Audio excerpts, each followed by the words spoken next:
where we do have secure knowledge, I think, is understanding kind of what I think of as the basic tenets of gun control. And one of them gets to the heart of why we care about guns at all.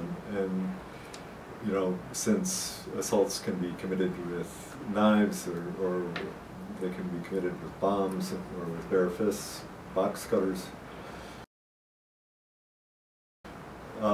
And it turns out that there's very good evidence that it matters what type of weapon the assailant is using, and the way it matters is in terms of the likelihood that the victim will die.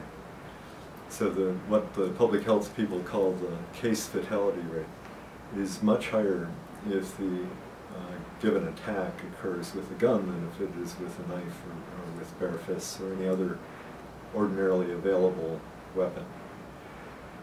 So the reason why the U.S. is distinctive when it comes to violent crime is because we have such a high murder rate.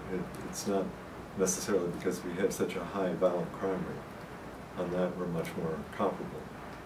But because we have all the guns, and the guns get used in assault here, and they don't get used in Europe or Canada or Australia, we have a lot more deaths.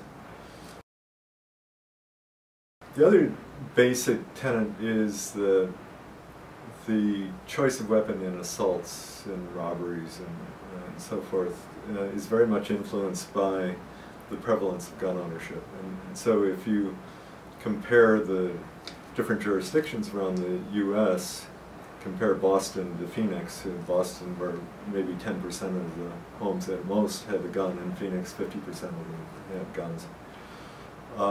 Then the likelihood that a gun will be used in a robbery there, it follows that same pattern.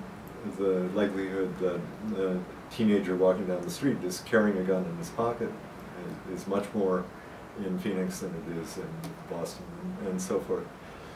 So this kind of basic idea of availability has played out in a variety of studies that we talk about in the book. So those are the building blocks of a case. They still leave you a long ways from then saying, well, what about universal background checks? You know, is that going to do anything? But it at least gives you a way forward in understanding how this might work.